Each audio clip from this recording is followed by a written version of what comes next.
Once again, you are welcome guests of a unique organization, the World Adventurers Club. Here you meet men from all corners of the globe, men who have braved every danger from the polar seas to the sweltering tropics. It is the custom of this club to hold a series of informal meetings in which various members are called upon to recount their most thrilling experiences. And now the World Adventurers Club invites you to hear a tale of the Royal Road to Adventure. Give a man a horse he can ride, give a man a boat he can sail, and strength and wealth, his strength and health, on sea or shore shall fail. Give a man a horse he can ride, give a man a boat he can sail, and his strength and wealth, his strength and health, on sea or shore shall fail. Give a man a girl he can love, and I, oh my love, love thee. And his heart is great with the pulse of faith, at home on land, on sea. Give a man a girl he can love, as I, my love, love thee. And his heart is great with the pulse of faith, at home on land, on sea. Very nice. Well, Mr. President, who's going to be the speaker of the evening? That's what I want to know. Gentlemen, now if you'll kindly gather round and find your favorite chairs, we shall hear tonight a story of Africa. Africa, eh? Who's going to tell it? Who's elected? And I'm going to call upon Captain Ralph Norton to take the floor. It's up to you, Norton. You're stuck, old man. No stalling, Norton. Let's hear it. This is very unexpected. I thought I could sneak in and sneak out and nobody would see me. No, not get away with it. No, we've got you where we want you. No escape for you, Norton. Well, if I'm going to talk, President Johnson is right about one thing. That is, I'll have to talk about Africa. For most all of my expeditions have been devoted to the Dark Continent. And as long as you want my most thrilling adventure, well, that's not very hard to find. But first, let me ask you one question. Have any of you gentlemen who have been in the jungles of Central Africa ever found a dead elephant? An elephant that died a natural death? Why, no, I never did. Now that I think of it, never saw a dead elephant. Neither did I. In all my rambling through Africa, I never found the carcass of an elephant. Of course, I had heard the traditional story of a secret valley where elephants went to die, but I never had thought much about it. But then as I pondered over the idea, the more logical it became.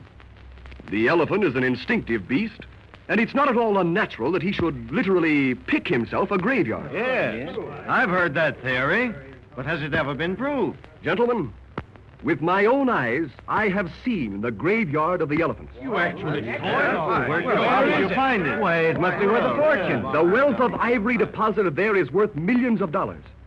But the ironic part of this story is that even though I have visited the elephant's graveyard and seen its fortune in ivory, I can never see it again. But why is that? Well, why can't you go back? Why can't you see it? Well, now let me start at the beginning. My partner on this particular expedition was Stanley Carter, an authority on Africa and a famous big game hunter. Yes, I recall some of Stanley Carter's exploits. We must get him to come to this club. Well, as this trip to the elephant's graveyard was something of a wild idea that seemed impractical to most men, Carter and I organized it alone. We were the only white men in the party. We had several dozen natives for our safari, and naturally enough, several elephants for beasts of burden. Among the natives was one rather intelligent fellow who knew the reason for our expedition and seemed to have some meager knowledge of where the graveyard of the elephants might be. His name was Mbala. Into what part of Africa did you strike? The Congo? No, we had reason to believe that the location might be in the Ubangi country, just north of the Congo. So our safari made its way through the tortuous jungle, out into the bush, and then up into the higher country far beyond the Bami River. A geological investigation had warned me that this particular country was subject to earth faults, resulting in quakes and landslides, especially after storms. We saw evidence of recent slides. Huge trees had been uprooted, boulders had crashed into each other, and the entire topographical contour of the country was changing. One day, when we were closed in by mountain ranges, Carter and I, with the help of Mbala, decided to try a little-known pass to the northeast. No sooner had we headed in that direction than the first trouble began. we heard an unearthly noise that was apparently...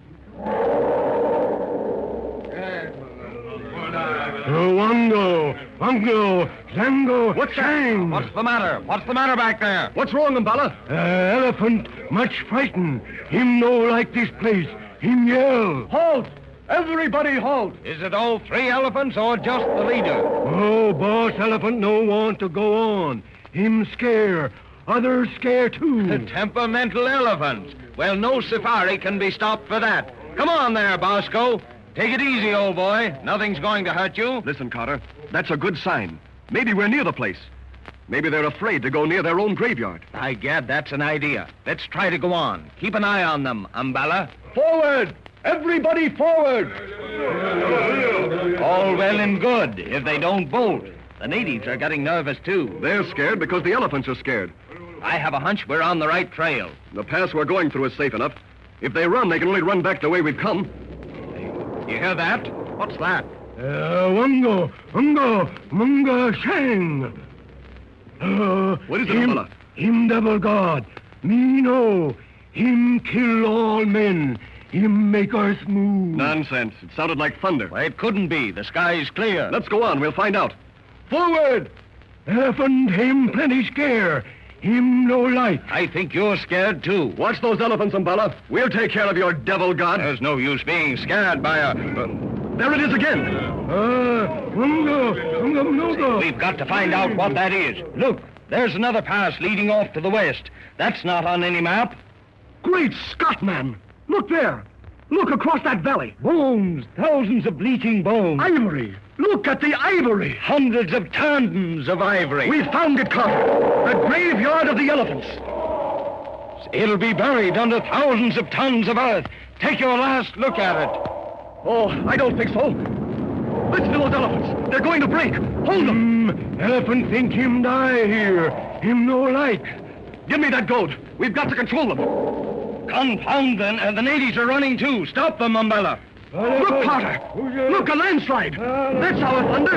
The whole mountain range is sliding down into that valley! We've got to get out of here. We'll be crushed by the walls of the pass. Let's go, Norton. But the elephant's graveyard! We found it! It'll be buried under thousands of tons of earth. Take your last look at it. We can't leave it! We can't lose that ivory! We've got to lose it. There's no other way to save it. Come on, Norton. Run for your life. Look! The walls of the pass are cracking! Which way can we go? Run, man, run. Back the way we came. It's our only chance. Can we make it? Look out for those rocks, Carter! This way, to the right. Look out for that loose earth. It's all sliding down into the valley. The elephant's graveyard. It may be our graveyard, too. Now, while there's a chance. This way, Norton, this way. I know we can make it. Look, the ivory is gone. The earth is swallowing it up. No man will ever see it again. Forget the ivory, Norton. We're running a race with death.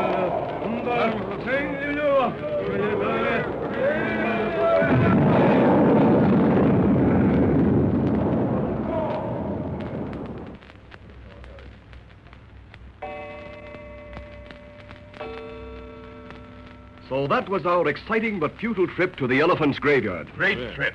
Did you ever go back? Yes, we went back eventually, but we found the secret of the elephants locked in the heart of Africa. A complete mountain range had been shaken by what a geologist terms a fault. The little valley of the elephant's graveyard was no more. All those bones and all the ivory are now buried under millions of tons of earth and rock. I don't think any man will ever see that sight again. And that, gentlemen, is probably the most thrilling adventure of my career. Well, that's something to remember. It must have been a real thrill. Yeah, quite a kick. Who can give us a better story than that? Well, now, let's see. I think it's going to be up to Rogers to tell us the next, John. Rogers of the South Sea. That's right. Your turn, Roger. You're elected. Your turn, Roger. You're elected. For the savage fright of a jungle night is a fearful sight to behold. Here the bushmen know that the red moon's glow brings a chill to a heart that's bold. Here the prowling beast has a gory feast, and the earth is untamed and raw. Here the flying dart finds a ready mark, and a life for a life is law. For Though the ocean's found with a hollow sound, the crags of a rock-bound coast, and the wind wails fly with a scream on high, like the cry of a tortured ghost. Here the prowling beast has a gory feast, and the earth is untamed and raw. Here the flying dart finds a ready mark, and a life for a life is long, and a life for a life is long.